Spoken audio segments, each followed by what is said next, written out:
All right. Well, why don't we go ahead and get started?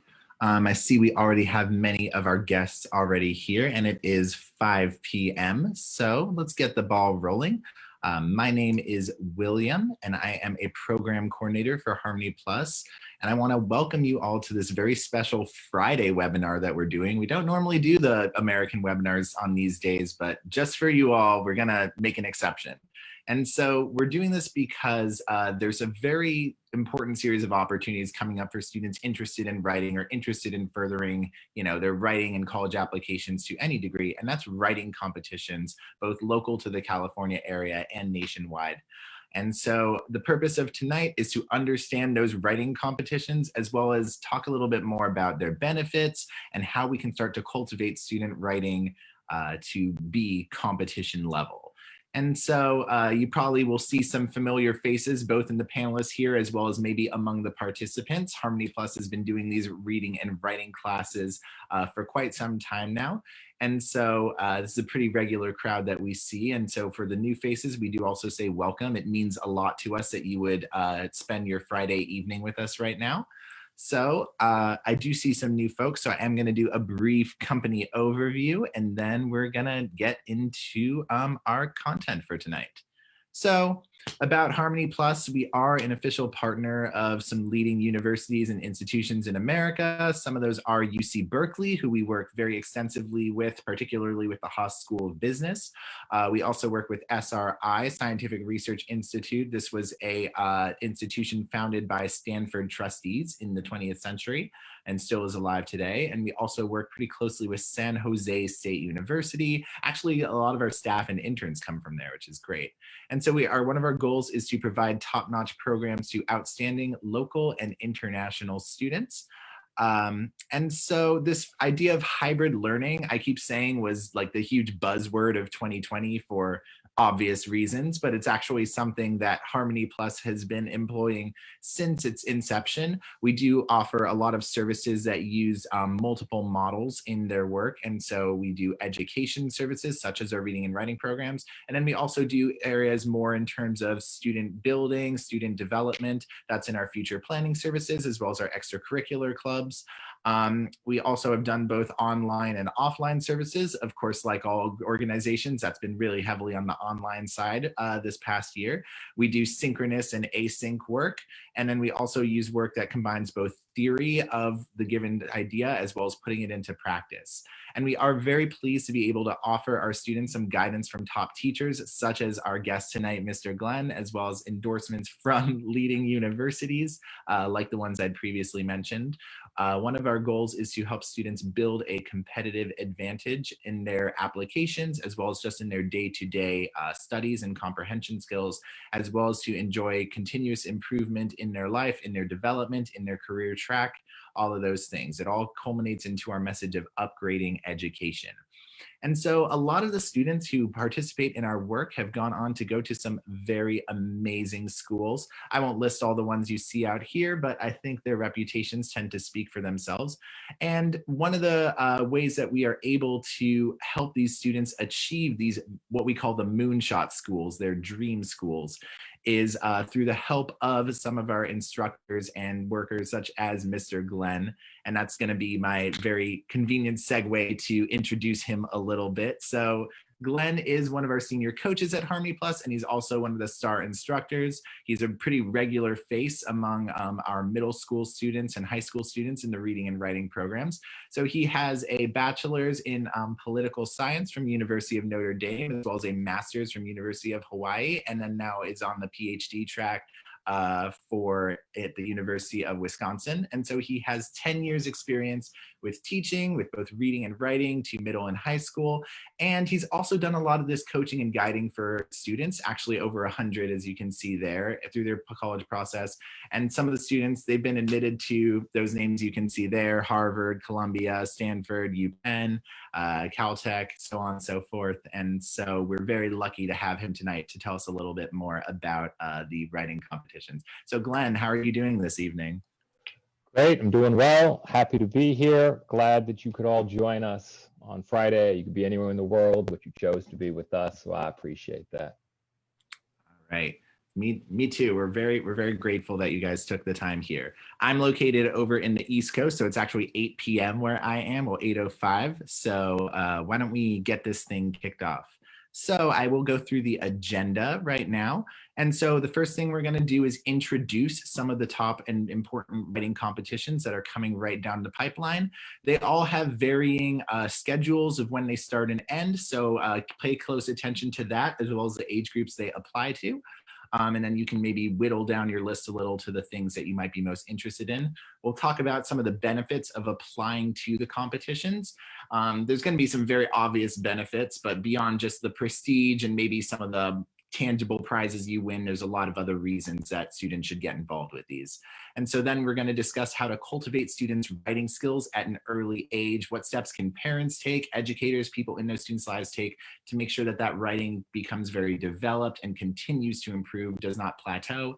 And the last thing we'll do, as always, is we'll kind of segue into how Harmony Plus assists in this overall process. And we'll take a look at some of our writing programs, offer some learning paths that naturally lead students to have the tools they need to apply for specific competitions. And in some cases, actually give them exactly the material or piece that they could submit directly to the competition. So now I'm going to turn the floor over to Mr. Glenn to introduce our first competition, which is we'll do the overview first. I got a little ahead of myself. So I will turn it over to you to introduce the overview of the programs. Right. And as you were saying, William, we're talking about a number of different awards for a number of different ages, and these are out throughout the year. We're doing this purposefully at the beginning of the year because we want to give you a heads up about what you should be planning for. Just like college applications, these are things you want to start planning for well in advance and start brainstorming early on and start like ideating and drafting and getting feedback, because that's ultimately how you make a winning entry into any of these competitions. It's not going to be something that you're going to do in a draft. It's definitely not something you're going to be able to do the week before. So we want you to be able to put these things on your calendar and then, you know, as teachers say, backwards plan from around those dates. So we're talking about the New York Times, we're talking about Scholastic Arts, we're talking about the Betty Award, we're going to be talking about the Palo Alto Weekly Short Story Contest, and then also a Fair Observer US competition. Number of different ages, number of different styles of writing, which we'll talk about. The first one is this New York Times student editorial contest, which is personally my favorite competition, and it's also the most pressing in terms of that entry period. As you see, that's going to open on the 23rd of February is when they will first start accepting entries into this year's competition, and it'll close in April. It's not open yet, and there might be some slight tweaks to what this competition looks like. Like last year, they tweaked it in that they modified. You had the opportunity to submit just as middle schoolers, and so you weren't competing against high schoolers to differentiate those awards a little bit. But each year the rubric has stayed the same. The overall contest is going to stay the same, just like the entry might vary a little bit, or like they might say you need a few extra resources. But the overall structure of what that is looking for is most likely going to be the same. What that overall structure looks like is actually something that's I'm very excited about. It's one of my favorite competitions, and I'm not alone in this because it's quickly becoming one of the more prestigious contests out there, partly because it's connected to the New York Times, one of the most awarded newspapers there is. And why it's getting so much recognition, especially these years, is because it's in order to create quality works, you have to have those research skills, you have to have that understanding of the world, and then you also have to be able to interact with that, with those issues that they see in the world. The great thing about this is you can choose any topic, any issue that you care about, which is unlike a lot of other contests when you get into these nonfiction issues where you have to answer a specific prompt. So whatever your student cares about, whatever they get, like, you know, they go on Wikipedia benders about, or they're spending hours on YouTube looking at, like, great, they're excited about something, use that excitement to like hone it, to develop writing skills through it. Because that's the beauty of this. And about that, like, it also allows you to submit on whatever political spectrum you want to go. Like, there's an issue, great, what do you think the solution is? And as long as you have evidence to back that up, and that evidence, you use that evidence, you use like pathos, you use logos, you use ethos, like, you will have that quality. It doesn't matter if it's like a right-wing perspective on the solution or a left-wing perspective. It's just the quality of that argument that is going to make you have a winning argument or not. So that, you know, that's what they mention. You like the persuasive essay, it's got to be less than 450 words, which is, it's harder than you think, because when you really start getting into that content, your essay actually ends up being longer, and then you have to like start to like cut it down. But when you do that, that's when you know, like, oh, I'm finally getting there, when I'm at that cut point. Similar things with the college applications, when you start to be cutting, and that's like why these things align. Some other great things about this is that you can work as a team. So if you and one of your best friends are of similar interests, you can literally write it together, which can make it more of a formative, more of a like constructive, and more of an enjoyable process. I've seen winning teams who have been able to do that. It is open to all students worldwide, which also makes it kind of fun and gives it that extra level of prestige, because you're competing against students from around the world. There are now that separate middle and high school contests, which is good, because as a middle schooler, you can win. You don't have to be competing against other high school students. And the winners will be published in the New York Times. And this is important because that publication piece is important to what William was talking about with that prestige. It really gets you like, oh, wow, this kid got published in the New York Times. This is the most prestigious newspaper there is. And we really push all our students to be able to submit to that New York Times from our classes. One of my students this last class, Lester, who's done incredible amounts of research in order to have his work at that level to be where he can submit it. Like, hopefully he's going to submit. We've had Harmony Plus students who have submitted and won in the past. And then because of that, they were able to like get into really prestigious universities. And it doesn't have to be just those students who are like really interested in politics or history, right? Like, if you have STEM students STEM students should also apply to this, because STEM students are ones who are going to need to like be able to explain in their college essays why they're interested in STEM. As you were saying, William, I have like lots of college students who I've advised, and one of the hardest things, one of the biggest issues that I've seen is that when they get into, they start writing their essays, and they're like, why this major? And they're like, well, I like technology. Okay. Why? And so them being able to point to a problem that can be solved with their technology will let that essay really shine. And that's literally what you can do in this op-ed. Amazing. Well, thanks for that very thorough explanation. So I notice here that the window when students can submit is fairly large, right? It's about 2 months, a little bit less than that. Do you think, in your experience, is there any benefit to submitting earlier rather than later? Yeah, it's a good question. And it's definitely something that idea should be something that you're thinking about for whatever your application that you're trying, whatever the contest is. For this one, I'm going to assume that it does not matter, because with an institution as large and as well funded as the New York Times, they are going to be implementing a number of different equity issues, or not equity tools, in order to make sure that certain people don't have I guess, extra advantage over others. Meaning, so that if you didn't know about this and you submitted very late on, you aren't handicapped versus those who submitted very early on and were just waiting to submit. So that means they're probably like, they're going to have a blind admission process where they're not going to look at your name, they're not going to look at your school, they're just going to look at the content, and they're also going to not look at the submission date, they're going to randomize that. So this is to say, you can take your time and submit near the end of it if you're like constantly editing and drafting it, right? Like, take your time. Don't submit it on the 13th typically. This is what we do for college applications as well, because you never know if there's technical issues and you don't want to lose that out. So you can wait until the end, and you only get that one submission. So you might as well just take your time and really craft that language. It's a process, right? So the more you do, the better.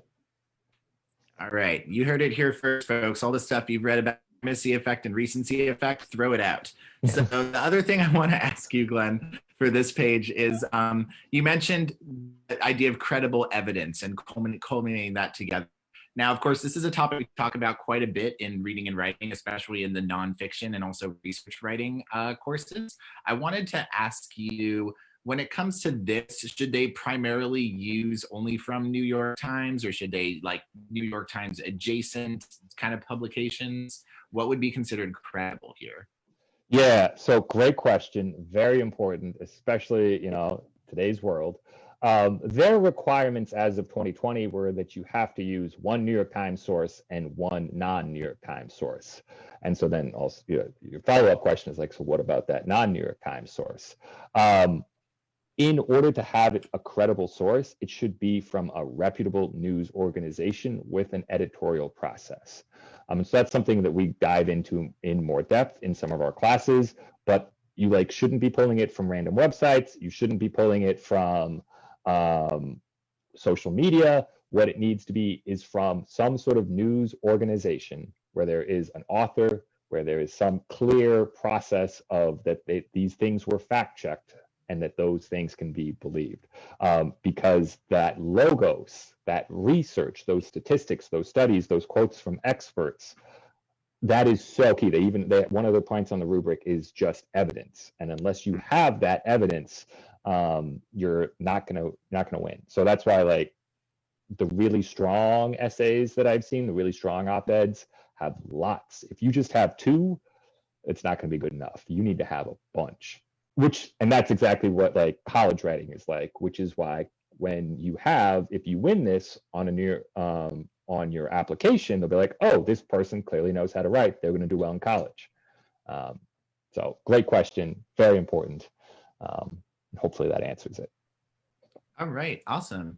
And I'd like to remind the audience that we will have some time dedicated at the end to answering any overall questions you have. But if you have any urgent, pressing ones right now, you can ask them either in the chat box or in the Q&A. It seems like I'm having some trouble opening the Q&A on my side. So if I could get a Harmony Plus person or Mr. Glenn to help me, that'd be great. But it looks like a few already got answered on live. So why don't we keep on going and take a look at some of the winners for New York Times this right month.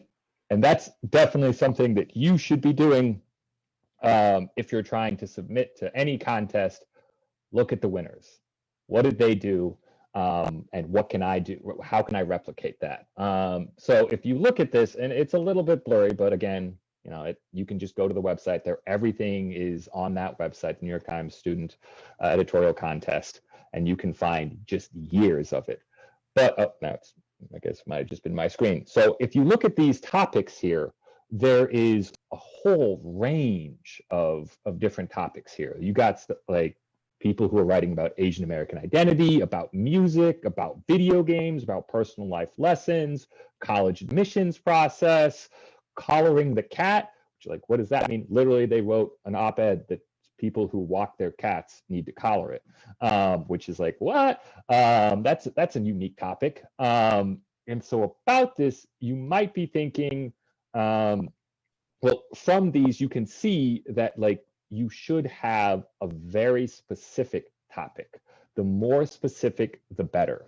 That doesn't mean you can't talk about generic issues like climate change, but you're going to need to get more specific in the solution or the call to action than just recycling. That's not going to win you any sort of that's not going to win you any the runner up or the winners categories here. If you're just saying hey, we need to recycle. you need to get more specific. And if you look at the ones who have won, the ones who did talk about climate change talked about what the police can do in particular with adopting EV models for their cars. They talked about what schools should be doing in terms of how they should be educating about climate change, but also why they haven't been educating about climate change in the past. So you really there has to be some level of uniqueness somewhere in this, or there should be some level of uniqueness somewhere in your op-ed, either in both the problem and the solution, or at least in that solution. And that'll really make it stand out from being just a generic op-ed. All right, great. And that was actually going to be my first question for you is how much should students stick to, or is it even imperative to maybe avoid, I don't want to refer to something as climate change as being like cookie cutter, because that makes it like I'm downplaying its severity, but you know, issues that tend to be when we think about like muckraking articles or op-eds, like the stock and trade. And so it sounds like, you know, you can pick those, but you really need to zero in on something. It's not going to be enough to come in with like the Greta Thunberg UN speech, right? Exactly. It needs to be like, why do op-eds ever get published? In, you know, beyond just these contests, they offer some sort of unique perspective. So when they're thinking about this, if you've had something that you wrote in the past, like that solution is going to be something that needs to be unique. A lot of the ones that you saw that won this year were relevant because it was about coronavirus, right? Like that one popped up. Also, a lot of things with Asian American identity, which were more prescient this year than in previous years, with a lot of the things going on about race. So like tying it into a current event is definitely a good way to connect that. But again, like that could be the hook, and then you look at previous things that like, because no current event comes out of nowhere. So if you have that current event as your hook, bring in the pieces that you've already been talking about, that deeper research, have a unique call to action, you got yourself a winning recipe. Nice, very good. So one other thing I want to point out on this page, it looks like we have a pretty broad range of students from a variety of locations. You might even notice in the high school that there's one student from Harker, which actually we have quite a few of our Harmony Plus students go there. And then we even have there at the bottom an international student at school in Shanghai who submitted. Do you know, does the New York Times take any weight or consideration into a student's location, either in terms of like how that might have formed their perspective, or like maybe the advantages that they may have had in terms of their development? Obviously, we have a mix here of both private and public schools. Right.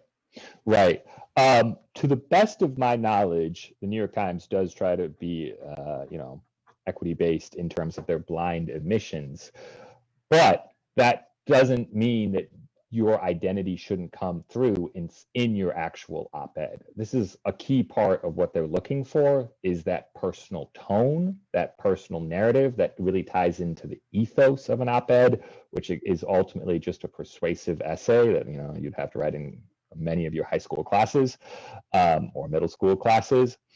So with that, you should be able to pull in that personal information and use that as a way of building that personal narrative, building that personal ethos to make your op-ed more compelling.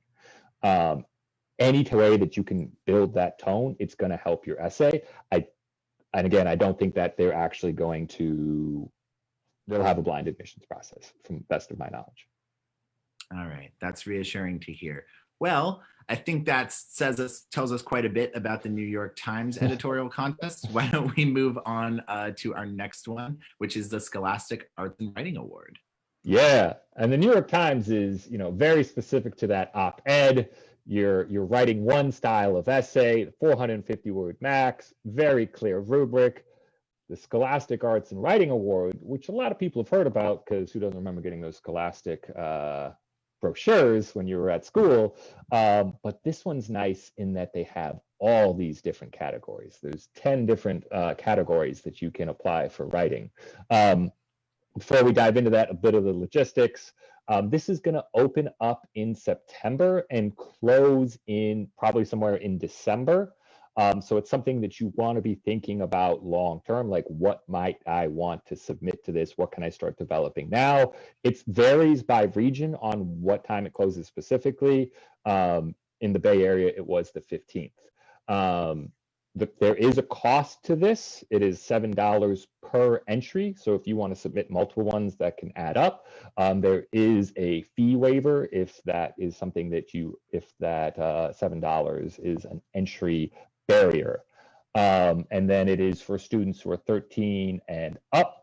And there is, unlike the New York Times competition, there is no collaboration, and it only is US-based students, which is a change from previous years.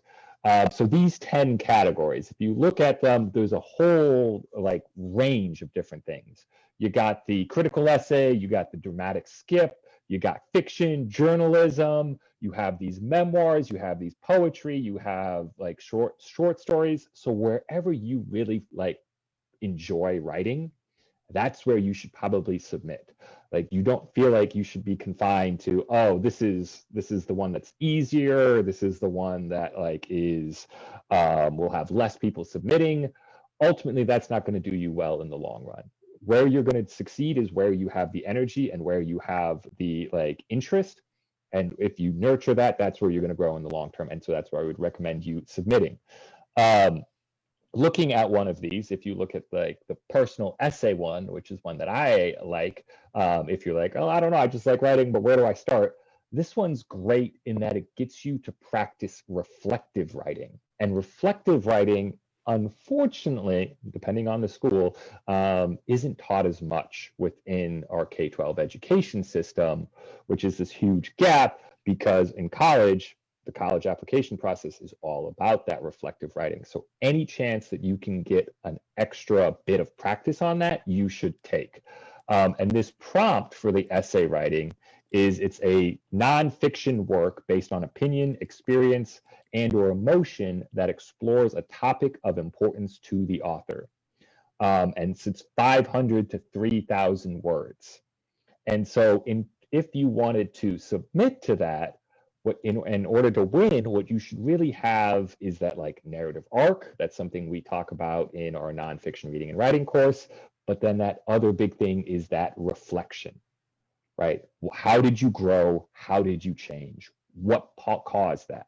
Because if you can point to those things, not only is your writing way more interesting because people connect when they see human stories, but that's also going to like give it a purpose to the writing. There's a reason why someone is going to be reading this. There's something that they can gain from this. And so that's what's going to really set you apart and set you up for success in college. The other nice thing about why this contest is so prestigious is the awards. And there's two levels of awards here. There's the regional awards and there's the national awards. And how this works, you got your region. Let's say you're a Bay Area kid. You're going to submit to the Bay Area region and you will have a chance to win 4 different types of awards. You automatically submitted to all of them. And there's just different awards based off the different, categories. If you get a gold key award, which is one of those 4 types, not only does your work automatically get submitted to the national contest, you don't have no extra work that you have to do, but you get put into this process where your work gets eligible for scholarships to these partner summer writing camps, which I think is really cool because with the New York Times, you win that prestige, but here you get to win the whole process. They partner you, oh, this is your type of work. We know this summer camp that we partner with. You would do really well in that summer camp to continue to hone your skills. We're going to pay for you to do that. And so this is a way that you can, easily climb from this is my first submission to I'm quickly climbing the ranks of becoming a professional writer. So that's all on the region. At the national, if it gets submitted and you win this national, that's where the real money's at. And this isn't just like, hey, there's some pocket change. We're talking 10 grand for college. But the nice thing also about that, it's something you can win before you actually apply to colleges. So this also shows up on your application and they see, oh, this kid won the national medal for the Scholastic Arts and Writing Award. This kid must know how to write. He's going to do well in our college. We want to invest in this kid. So that one probably has the most money and or process that can come from that. So it's a really good contest. Nice. Another great, thanks for this thorough description. I was wondering, among the categories that we see there displayed on the right side of this slide, maybe it depends on sort of the time length that students give themselves, but would you encourage students to pick something that they feel comfortable in? Like, for example, the common guidance on college applications is that you shouldn't write a humorous personal statement unless you're somebody, you know, that you're like a naturally funny person. Or would you encourage students for this to maybe strike out and try something that they haven't always haven't tried before or tried unsuccessfully in the past? Maybe if they have a longer sort of horizon on when they want to submit it. Right.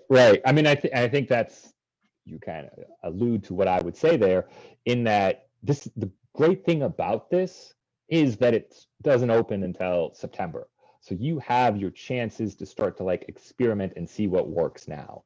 And that's why we're talking about this now, is because you should start that process now. I would encourage you to try something that you might not know immediately.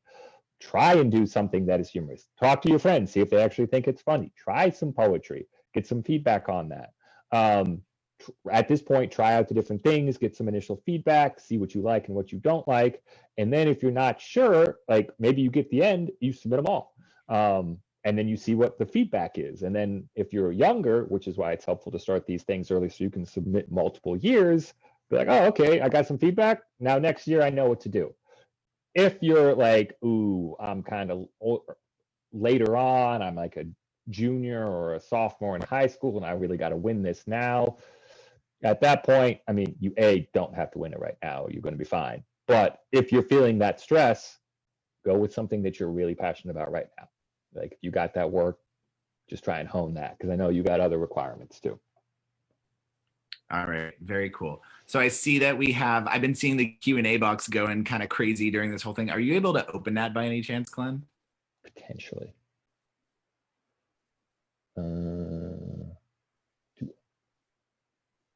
The one about, do all essays that get submitted get feedback? Yeah, if you wouldn't mind just answering that now. I don't think that they don't make a guarantee that you will get feedback out of it. There are other contests that do have that. I don't think they make that guarantee now, simply because this one is so, like, when you get these really prestigious ones, they just don't have the resources to give that type of feedback. Like this is the sort of the summative thing. Let's submit it in, and then. But if you're like, and this might be confused when I said you get that feedback. Oh, they liked this one. This one got a like silver award. The others two didn't. Oh, you might have some more of an inclination for that. I don't think they're going to give you feedback simply because the amount of submissions they give. So it's a fair question, and I'm sorry if I was unclear with that. No problem. So I'd like to ask the participants, if you have immediate sort of pressing questions in the time being, you could also type them in the chat box, and I believe I'll be able to see them there. But why don't we move on to the next award? I see we're already over halfway through, and that's the Betty Award. The Betty Award. The Betty Award is great because it is for our younger students. Some of our ones, you'll be older or you're competing against older kids. So like that just makes it harder because they have had more years to practice, more content that they can draw from. This one, there's a cap at 12. So it's a great way to get that early writing recognition. And this one is about fiction, nonfiction, and poems. They put that cap at 1,000 words. It costs $20 per submission. And then there's these cash awards, which, although not as significant as the ones from the Scholastic one, it's still always nice. And for parents who are out there like, how do I get my kids to submit to this? It's always that great external motivation. Hey, you might be able to get some money out of this. A little bit of pocket change there. So for this one, when you look at the winning submissions to this one, you want to make sure that you have a combination of both really rich description But also you want to have some message. You want to have something that the audience is going to take away. What we go like the resolution. What actually do they learn from this? If your message is, I'm just submitting this because I think it's funny and I want them to be entertained, you're not going to win. Like they might be entertained, but it's not going to be at that level of winning. There has to be some sort of deeper realization about life.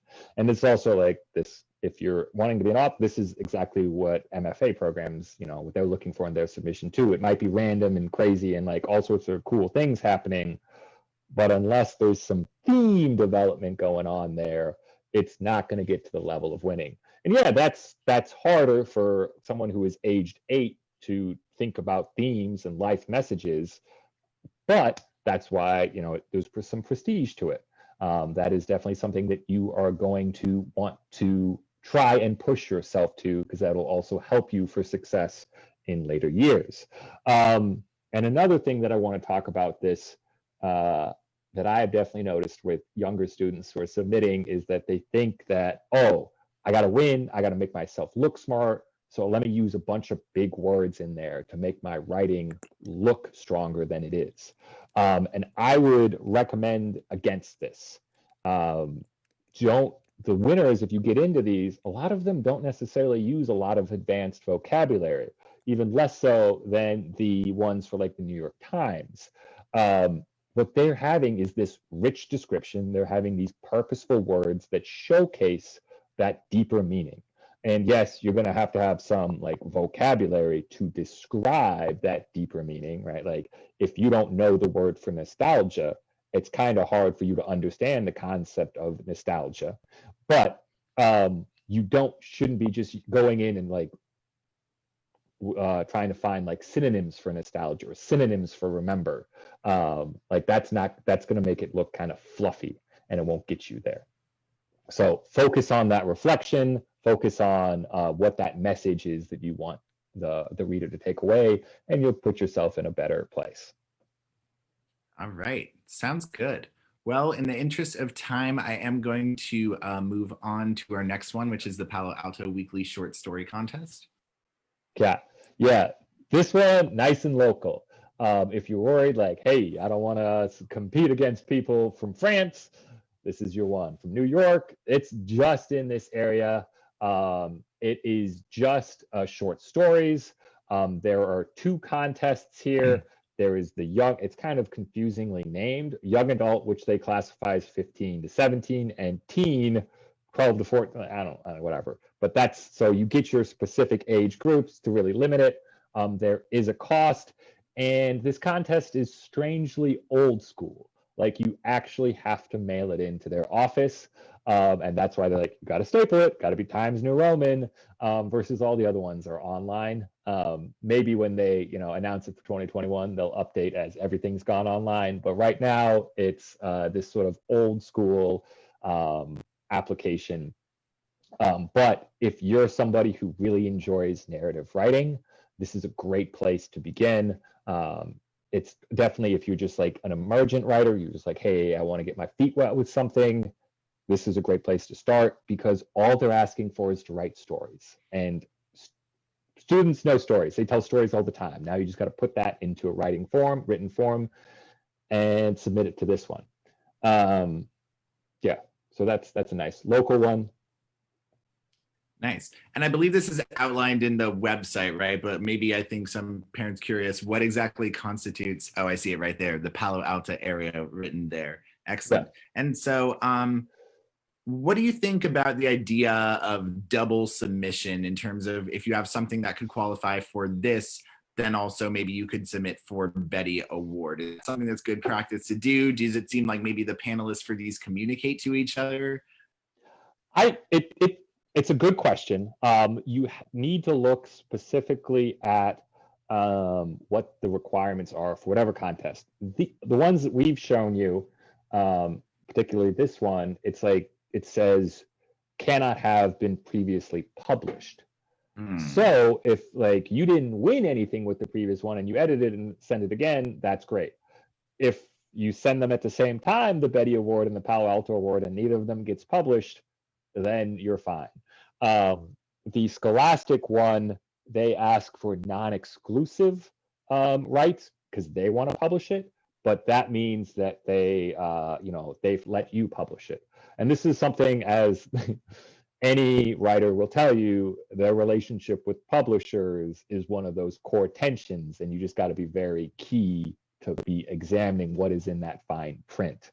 But for these, yeah, and if they don't explicitly say you cannot, which none of them do, absolutely.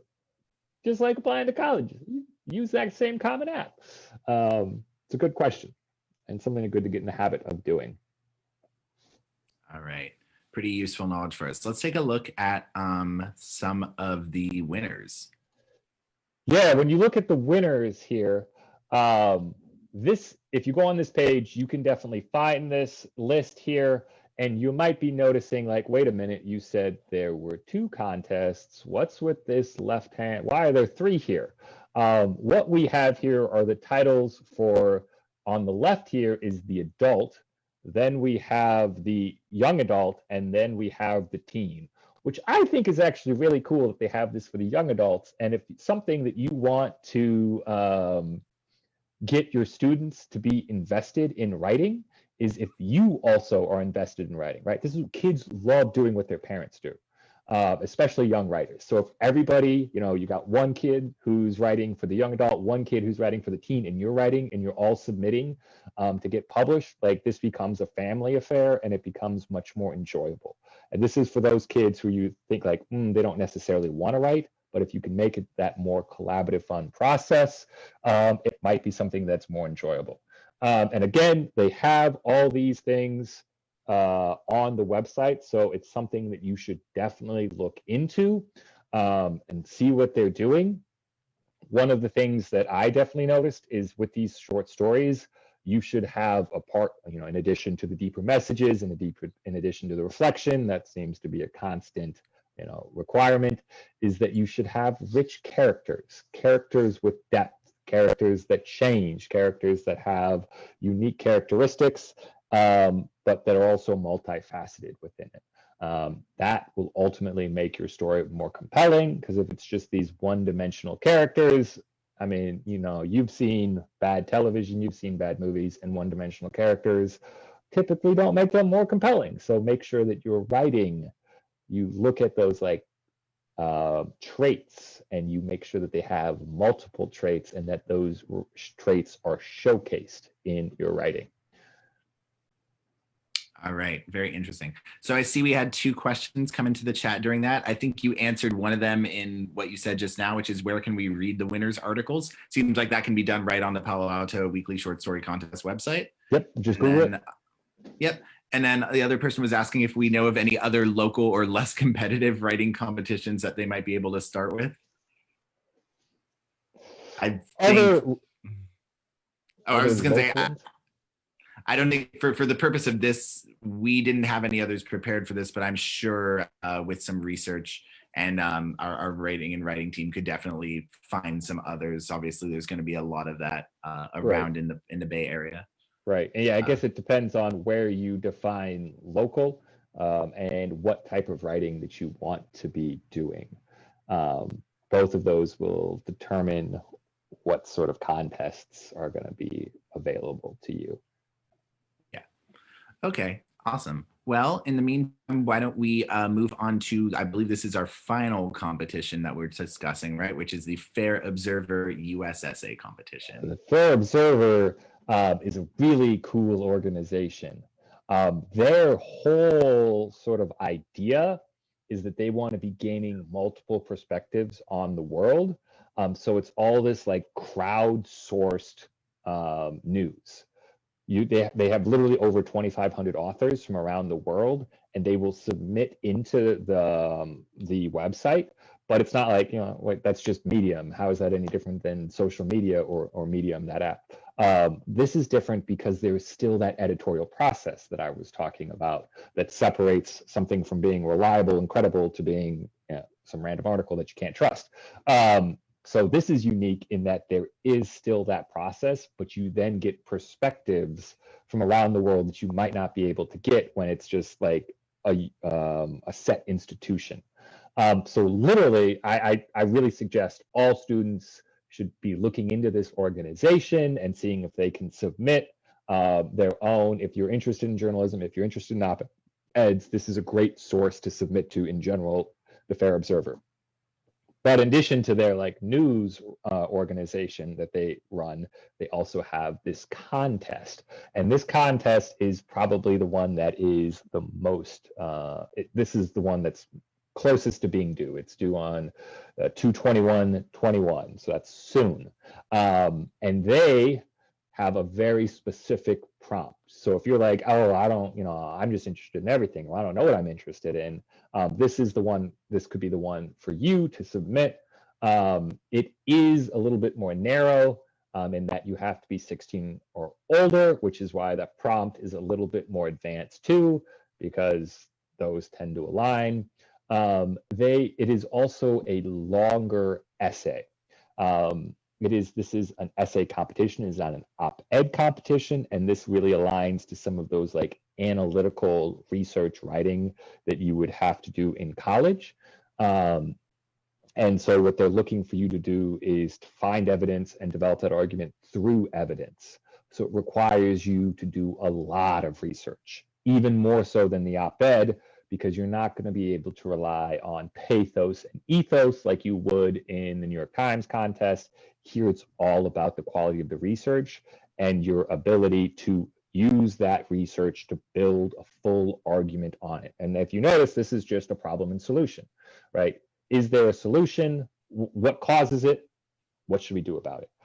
So it's very much in that cause and effect essay and the solutions to that essay. It's a combination of those two forms of analytical essays.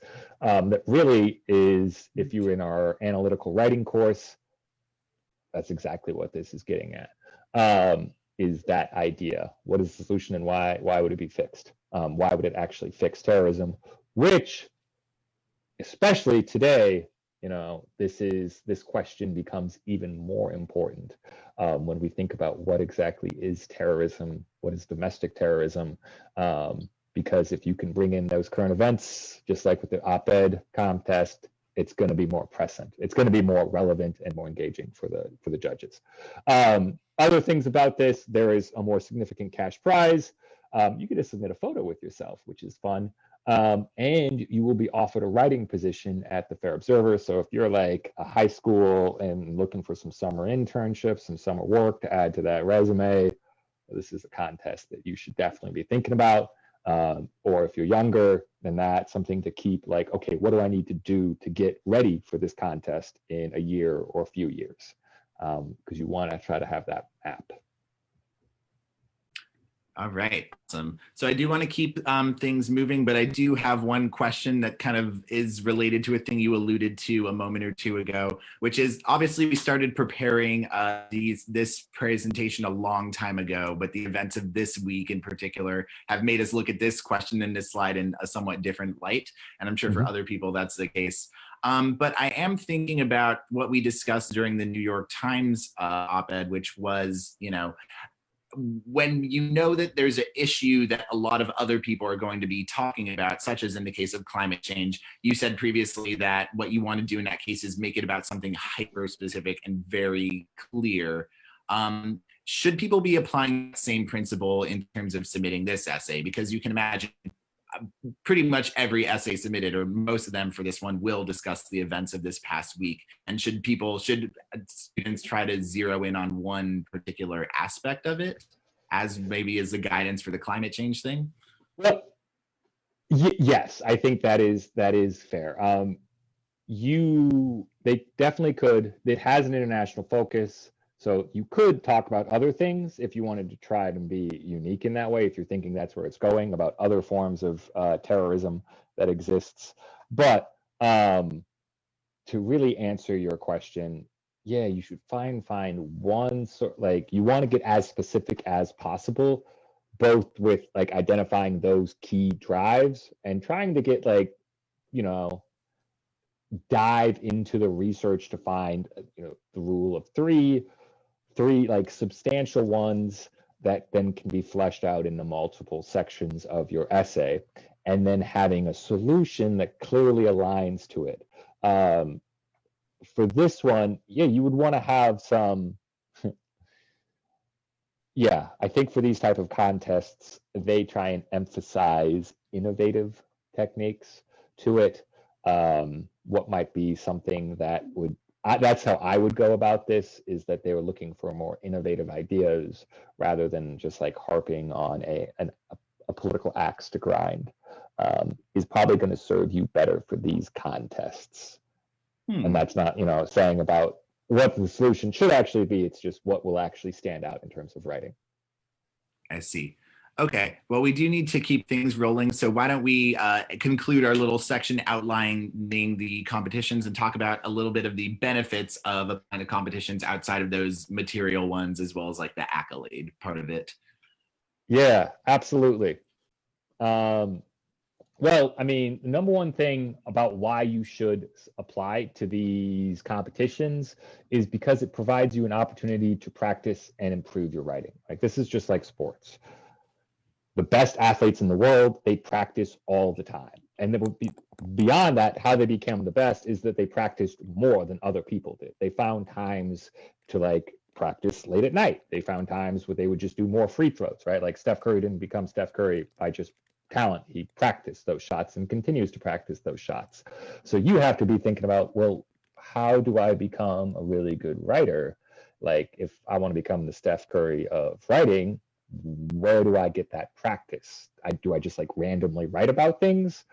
Well, yes, journaling's always good, but it's more helpful when you write towards a purpose. You have that goal in mind.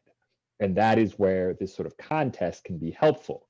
And like why you need to be practicing and wanting to become a good writer is these three things, right? Like, A, most of your high school assessments will be some form of writing. Your SAT will be some form of writing. And your college, when you get into college, it's all these types of writing. So it's critical that you understand this. And it's critical for no matter the career path. People will say, no, I want to be in STEM. I want to be in tech, right? Like, I want to be in science. But unless you can communicate the brilliance of your ideas within any of those fields, it doesn't matter how brilliant those ideas are, because they're never communicated. Also, it's going to be important for actually improving your logical reasoning and critical thinking, which if you look at any job, they all ask that. And you're like, well, how do I get that?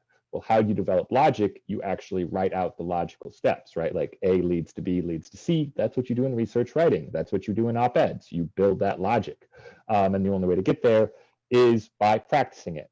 And those competitions allow you to do that. The other thing is this should be fun. Competitions are more fun because you get a chance to compete.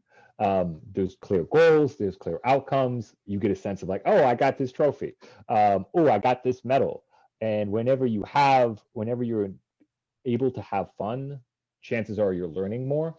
And then the most, I guess, important is that it ensures this educational trajectory. Think about it just like the Scholastic Awards. It literally puts you on this path to success. And you want that stamp of, oh, this person won the New York Times contest. Oh, great. They must be really good at writing. They're going to do well. Any way that you can stand out is definitely something that you want to be doing. In terms of like, how do you actually get there? What do I do in order to encourage the writing? So yeah. Sorry about that. Yeah. No, my fault. You need to start in ways that, like, if you're an emergent writer, first start where it's enjoyable. Write about things that you are interested in. Find ways to make it engaging. If you're an opinionated kid, write op-eds. If you're a reflective kid, start writing journals. And the more ways that you can make it a game, the better it's going to be. This is why, like, Duolingo is so popular and why more people are learning a language than there are in the public school system, because there's a game to it.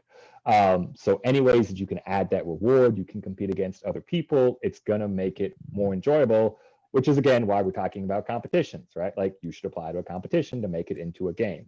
Also compete against your friends, compete against your parents, give yourself little mini goals to do this. You want to get feedback as much as possible, even if it's just a check of like, hey, you won or you didn't win. That's always a nice understanding to know where you're at. But the best is to get more detailed feedback from either other students or other teachers. And then finally, you want to make sure that you're reading as extensively as possible. Right? Like, why do high schoolers tend to beat out middle school students? Because they've read more, they have developed more analysis, the information that they're bringing in and the vocabulary that they're using to describe things is going to be more advanced. So the more exposure that you give yourself to that writing and to that reading, the better your writing is going to be. Like reading and writing are definitely connected there. Nice, excellent. So I did see that we did have an anonymous person asking a question a few moments ago. What are your tips on improving writing? So this slide should be a lot of what you need to think about there. I did want to ask you, at younger ages, a lot of students I've noticed, especially as I've coordinated for our reading and writing classes, their work tends to be like more fan fiction-y. It's going to draw very heavily from things they're interested in, TV shows they like, video games they play. I've read quite a few like Minecraft stories in our like in our creative writing. Is that something that parents should let students do, or from an early age, if we want to submit to something like the Betty Award, something that's in creative writing, would it be ideal for parents to try to, as soon as possible, get students to, come up with their own stories that don't, pull from materials that other people have created? Right. And I think it's going to vary on the kid, depending on where your kid is. If you're just like, if the Betty Award is something that's like a year away, just get them really excited about writing for now. Keep them in that fan fiction. If you're writing in a fan fiction for the Betty Award and it's just like, this is an extension of that universe, it's not going to be as interesting as if you developed your own characters, developed your own themes. And so it's kind of like that path. Where they're at is whether or not you should be pushing them to expand it, or you're like, no, I just got to get them excited about it.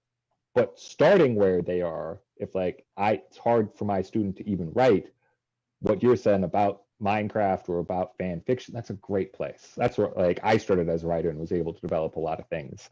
So it's just wherever your student is and where those goals are, you're going to have to adjust accordingly. All right, awesome. So I did see a while back, a person asked to the panelists, how can Harmony Plus help students win in these fields? So I will get onto that because I know that we are nearing the end of our time. So the first one that I'll talk about, Harmony Plus does propose a series of growing paths where we have a series of courses that we offer for the various grades that match up with the age groups for some of the awards that we listed tonight. And so we offer a very natural growing path for those students. As Mr. Glenn mentioned, for a lot of these awards, you want to start to apply or consider apply or culminating what you might want to do maybe like 6 months to a year out.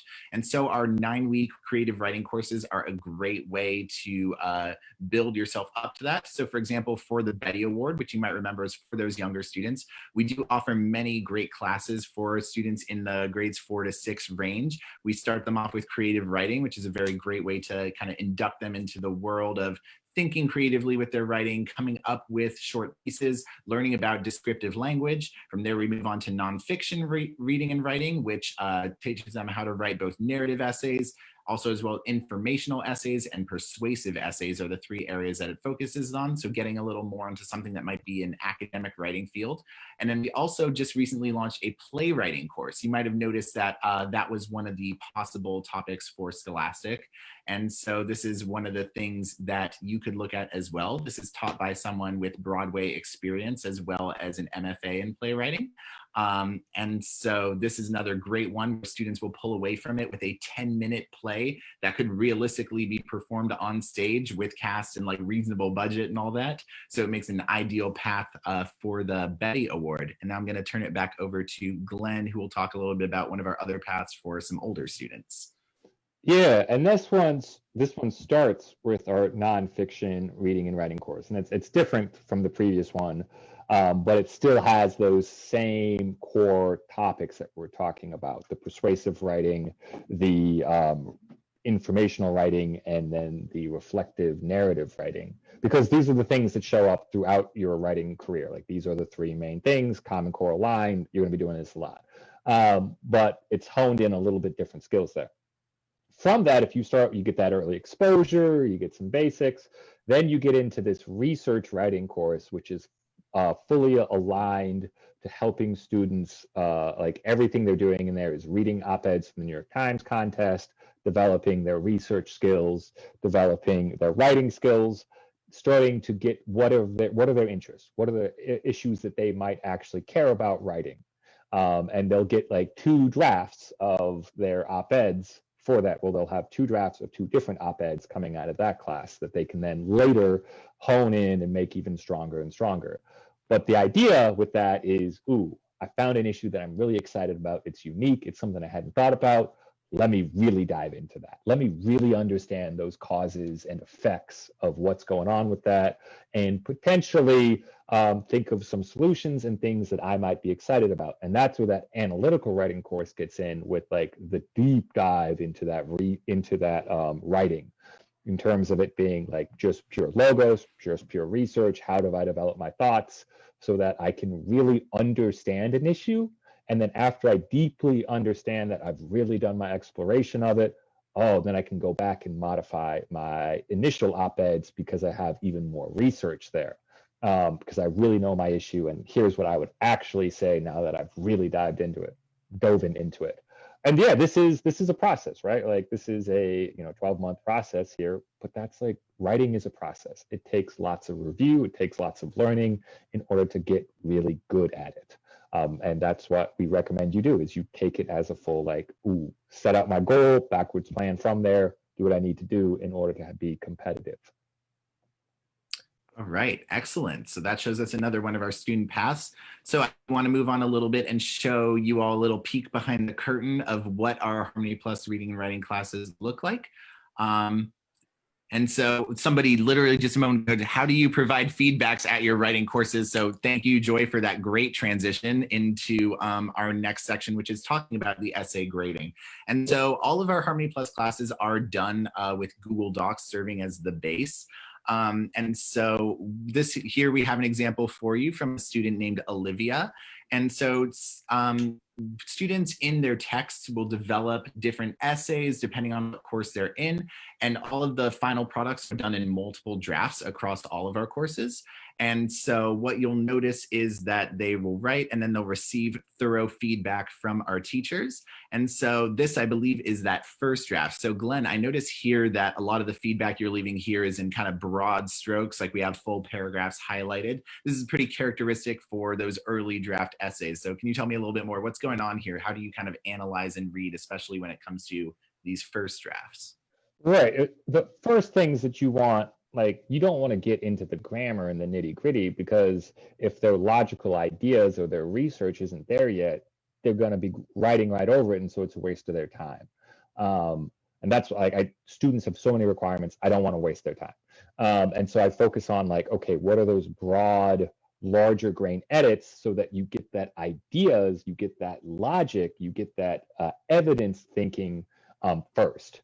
And so those comments are going to be based off that. Let's develop our ideas out a little bit fuller. And that's like, typically it's the first step, is just getting students to realize the level of specificity that they need in their writing. And the level of specificity requires you to be like, oh, I actually need to do the research for it. So I'm going to have to dive in. I can't just think of it off the top of my dome. So that's what that first thing is, to like push them towards that.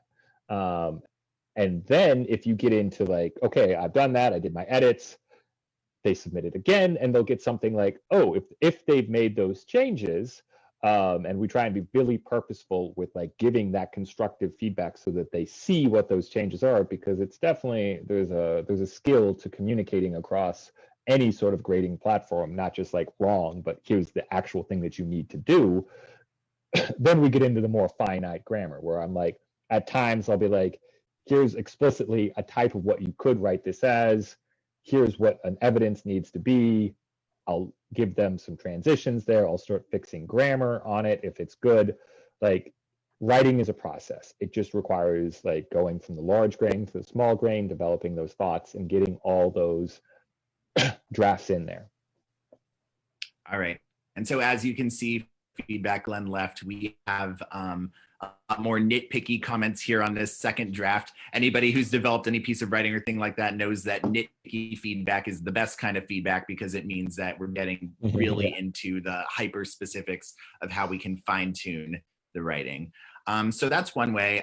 Joy, to speak further to your question, feedback, I do also want to point out one other thing, which is all of our classes have class coordinators.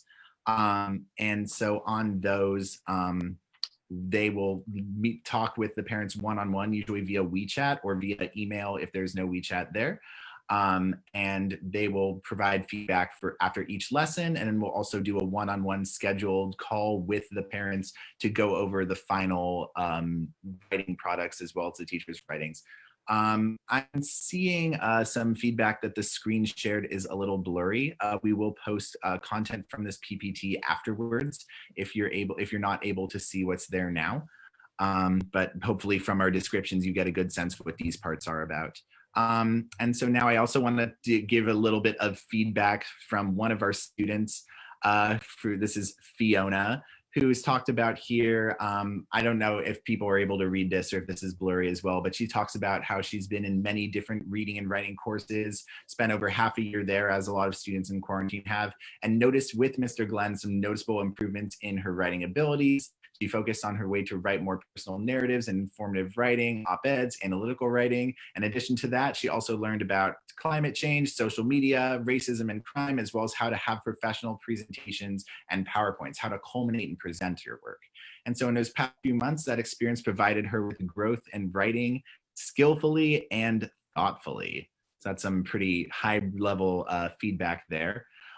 So I hope this one shows up clearly, and if it doesn't, it's all on our website and in our social media, but we are launching a series of classes in our reading and writing courses, including the ones that we mentioned earlier. So for those grades 4 to 6, we have the creative writing, our nonfiction reading and writing, which remember is the younger grade iteration of it. We do also offer that for the older students as well in a more advanced form.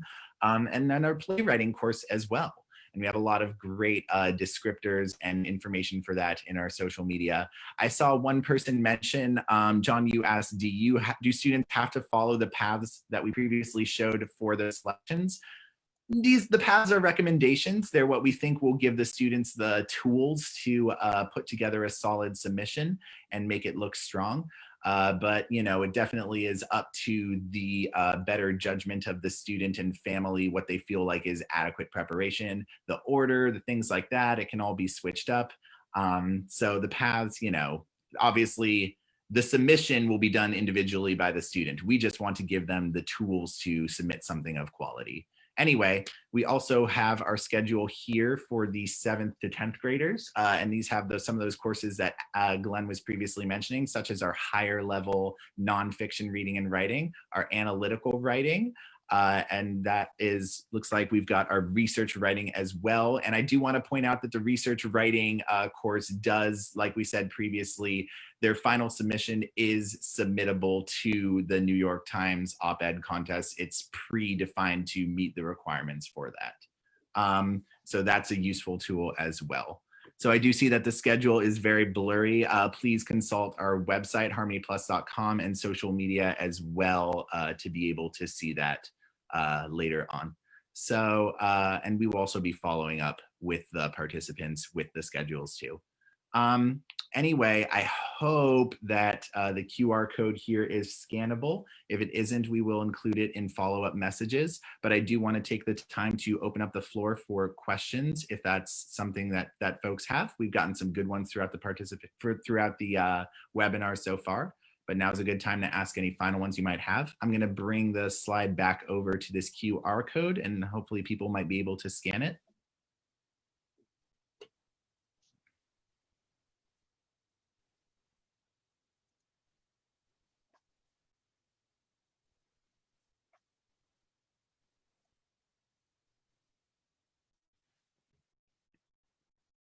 Oh, I see one in the Q&A. Can I get someone else to open that for me? Or two?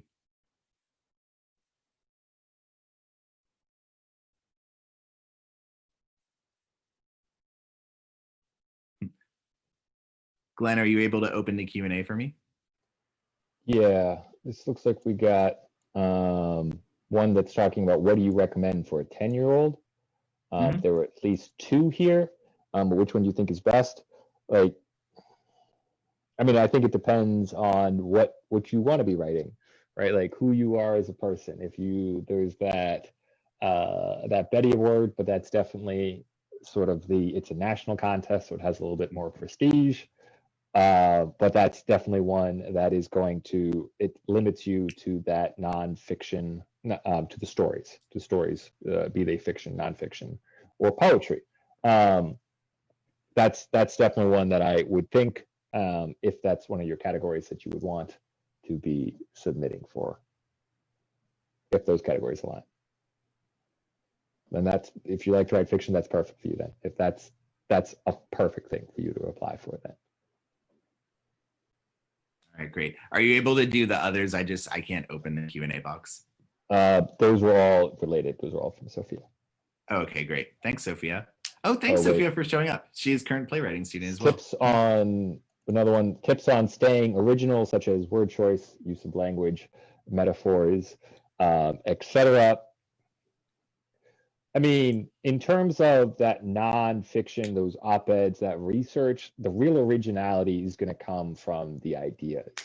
People try and, get originality through the word choice, and that often undermines, because it's like, oh, you haven't done the actual work of the research and thinking in order to make your argument and the backbone strong, and so you're just trying to add fluff. For those pieces of like the fictional work on that, number one thing you got to get is those themes. Having an original message is going to help, and then you can start thinking about adding in that extra layers of the metaphors. But it's hard to think of a metaphor unless you have the idea first. So first start off with the content, start off with those ideas, get in that deeper level thought, and then once you have that, then you can start to get creative with, okay, well, how do I say this? But it's very hard to be like, oh, let me just come up with a metaphor, unless you know what you're trying to get that metaphor for. To that though, once you do the more sensory imagery, sensory imagery is definitely something that you will want to incorporate.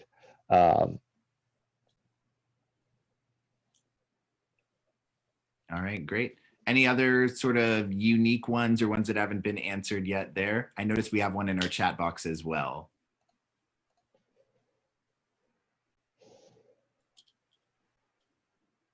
I mean, to this question of to be a good writer, how many should they be reading per week? Depends on the kid. Sorry, but there's no set answer. You want your kid, you're looking for that sweet spot of where they're challenged, but they're still enjoying themselves. And you want it, like, the key thing is you want to be like continually upping that. Like wherever they're at now, how do we continue to increase that in the future? So like it's not about, this is the whole debate, right, about proficiency or growth. And so don't worry about, like, the key thing is making sure that they are progressing on that. And if that's the case, like, students also, like, they're coming in at so many different experiences, so many different levels. You don't know, as long as they're like not stressing about it too much, that they will actually really take off with that growth. But don't want to put some sort of like non-aligned goal to your student. And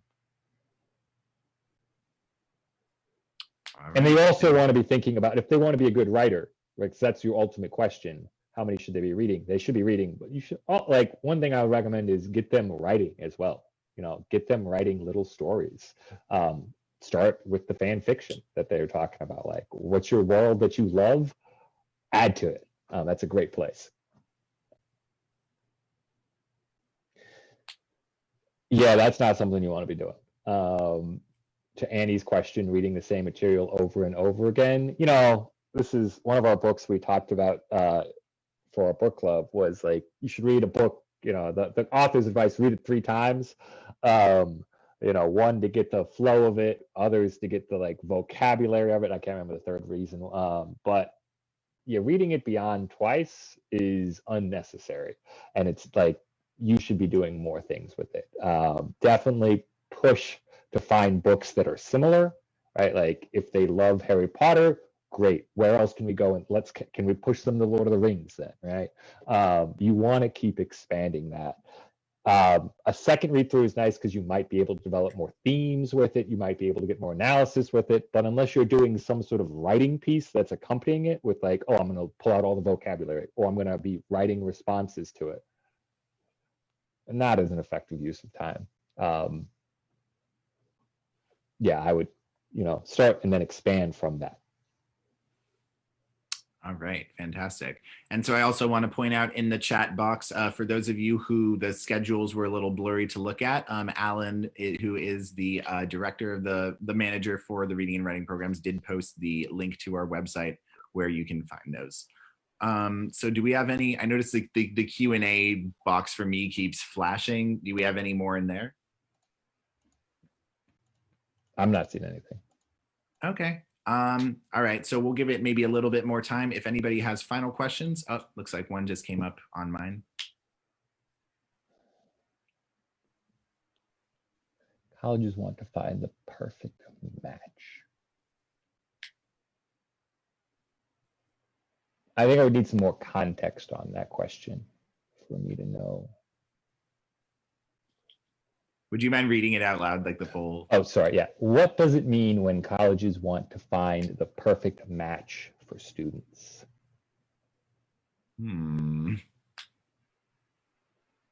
As in, maybe this, or if this person is asking how much do they fit in, or how much they fit in with the student body and gel with that kind of thing. You know, I think that maybe is not a question that this webinar is super well suited to answer. I do think, yeah, I think usually what they mean by the perfect match is that they want to find the student, how well this person fits in with the student body, their mindset, what they can contribute while they're there, that kind of question. All right, we can take a few more questions, but I know we're pretty over time. So there's one more question. The classes say they're on a roll, they're rolling on the website. Am I on the right page? And if they are rolling, then is there any lecture portion for these courses? William, you can correct me if I answer this incorrectly, but with the rolling means that we're going to have different opening portions of it. So like, you have a 9-week that you should sign up for that 9-week, but then others will open later on. It's not like it's just offered once during the course of a year, or even, you know, through the course of, I've literally had different research writing courses, 3 different ones open up throughout the, you know, last couple months here. So, you know, there is a start point, but new ones are starting throughout the year. And when you're on the Harmony Plus website, I do recommend you go for those classes labeled hot, because those are the ones where enrollment is going quickly, and you're going to have a good pool of students that you'll be working with there in those groups as well. So take a look for those, and those will be listed in the email follow-up as well. And then Alan has also reminded everybody of the link to the QR code. To the point about the lecture content, there will never be a course that is, or one of the class meetings that is 100% lecture. Obviously, there will be some parts that are like dictated by the teacher to teach them the concepts they need for a given lesson, but that's a pretty minimal section of any given class. And so I think maybe we'll leave it at that. And yeah, that's it. Thank you I for see. coming. All right. Thanks everybody for coming. Glenn, I saw you got a compliment on your background with all the books. Very appropriate. You know what? PhD. We have too many books. Right. Special shout out to some of the student faces that I saw in the crowd tonight. Means a lot to us that you would come to tonight's webinar. And yeah, have a good evening, everybody.